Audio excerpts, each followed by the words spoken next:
కన్యారాశి వారి యొక్క వార ఫలాల గురించి తెలుసుకుందాం. 15 ఫిబ్రవరి 2026 ఆదివారం నుంచి 21 ఫిబ్రవరి 2026 శనివారం వరకు కన్యారాశి వారి యొక్క గ్రహగతుల ఆధారంగా వార ఫలాలు మనం చూసుకున్నట్లయితే, ఈ రాశి వారికి పంచమ చంద్రకుజులు, షష్టమంలో రవి బుధ రాహు శుక్రుల సంచారం, సప్తమ శనైశ్వరుడు, దశమ బృహస్పతి, ద్వాదశంలో కేతు సంచారం. ఇక కన్యారాశి వారికి అన్నింటా విజయాల బాటలో ముందుకెళ్లే వారంగానే చెప్పుకోవచ్చు. షష్టమంలో 4 గ్రహాల యొక్క కూటమి కన్యారాశి వారికి శత్రువులు కూడా మిత్రులయ్యేటువంటి వారంగా చెప్పుకోవచ్చు. మనోధైర్యం పెరుగుతుంది, సానుకూల పరిస్థితులు గోచరిస్తాయి. వృత్తి వ్యాపారాల వారికి ప్రోత్సాహకరంగా ఉంది. నూతన కార్యాచరణకు శ్రీకారం చుడతారు. సుదూర ప్రాంతాలకు ప్రయాణాలు చేస్తారు. శ్రమతో కూడుకున్న విజయాలు సాధించుకునే వారంగా చెప్పుకోవచ్చు. పెట్టుబడులు తగ్గ ప్రోత్సాహకరమైన ఫలితాలు సాధించుకుంటారు. నూతన ఉద్యోగ ప్రయత్నాలు రాణిస్తాయి. గృహంలో శుభకార్యాలకు శ్రీకారం చుడతారు. అనారోగ్య సమస్యల నుంచి ఉపశమనం కలుగుతుంది. మనోభీష్టాలు సిద్ధిస్తాయి. వస్తు వాహన క్రయ విక్రయాలు చేసుకునే వారంగా చెప్పుకోవచ్చు.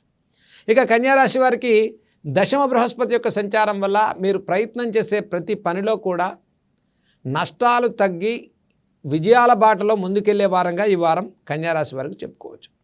4 గ్రహాల కూటమి ఉన్నప్పటికీ కూడా షష్టమంలో 4 గ్రహాల ప్రభావం, ఆత్మవిశ్వాసంతో కూడుకున్న విజయాలు, జరగాల్సిన నష్టాన్ని తప్పించి సానుకూలంగా ముందుకెళ్ళేటువంటి మీ గ్రహ అనుకూలమైనటువంటి పరిస్థితులు కన్యారాశి వారికి శుభప్రదమైన ఫలితాలను ఇస్తుందని చెప్పుకోవచ్చు. మీరు చేసే ప్రతి ప్రయత్నంలో దైవిక బలాన్ని పెంచుకోండి. మంచి సమయం చూసుకొని ముందుకు వెళ్ళండి. సప్తమ శనైశ్వరుని ప్రభావం వల్ల మీకున్న విచారం తగ్గుతుంది. గతంలో ఉన్న మిత్రులు, మిమ్మల్ని వదిలేసినటువంటి వ్యక్తులు మళ్ళీ పునః మీతో మంచి స్నేహాన్ని, మంచిని కోరుకుంటూ ముందుకెళ్ళేటువంటి అవకాశాలు గోచరిస్తూ ఉన్నాయి. అన్యోన్య దాంపత్య విషయాల్లో వచ్చే ఖర్చు స్థానం తగ్గుతుంది. సానుకూల పరిస్థితులు మెరుగుపడతాయి. కుటుంబ విషయాల్లో ప్రోత్సాహకరంగా ఉంది. జీవితంలో పురోభివృద్ధికి సాధించుకుంటారు. విద్యార్థులకు ప్రోత్సాహకరంగా ఉంది. విదేశీ ఉద్యోగాలు, విదేశీ ప్రయత్నాల వారికి కూడా సానుకూలమైన వారంగా చెప్పుకోవచ్చు. శత్రువులు లాంటి వారికి కూడా మీకు అపకారం చేసేటువంటి ప్రయత్నంలో ఇప్పుడున్న గ్రహపాటు మీకు సానుకూలంగా వాళ్ళు మీకు దొరికిపోవటం, మీకు శత్రుత్వంగా ఉండేటువంటి వారు కూడా మీకు సానుకూలంగా మారి మీకు అనుకూలమైనటువంటి పనులతో ముందుకెళ్ళేటువంటి వారంగా చెప్పుకోవచ్చు. 4 గ్రహాల కూటమి కన్యారాశి వారికి అన్నింటా మంచి అనుకూలమైనటువంటి గ్రహస్థితిని ఇచ్చేటువంటి వారంగా చెప్పుకోవచ్చు.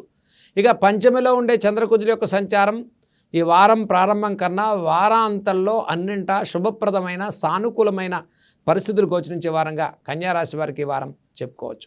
ఇక కన్యారాశి వారు చేయదగిన పరిహారాలు చూసుకున్నట్లయితే, నేటి రోజు మహాశివరాత్రి పర్వదిన సమయాన కన్యారాశి వారు గరికతో కూడుకుని మధుతో కూడుకున్నటువంటి తేనెతో గరికతో కూడుకున్న విశేషమైన అభిషేకాన్ని పరమేశ్వరుడు చేసుకోవటం, సుబ్రహ్మణ్య కరావలంబ స్తోత్రాలను చదువుకోవటం, పంచాక్షరి నామాన్ని జపం చేసుకోవటం, పరమేశ్వరి సన్నిధిలో ఒక దీపాన్ని వెలిగించటం, శివ సహస్రనామాన్ని చదువుకోవటం, శివాలయ దర్శనం చేయటం, శివ కళ్యాణంలో పాల్గొనటం ఈ వారంలో అన్నింటా విజయాల బాటలో ముందుకెళ్లే వారంగా కన్యారాశి వారికి చక్కటి శుభ ఫలితాలు గోచరించాలని మనం కోరుకుందాం.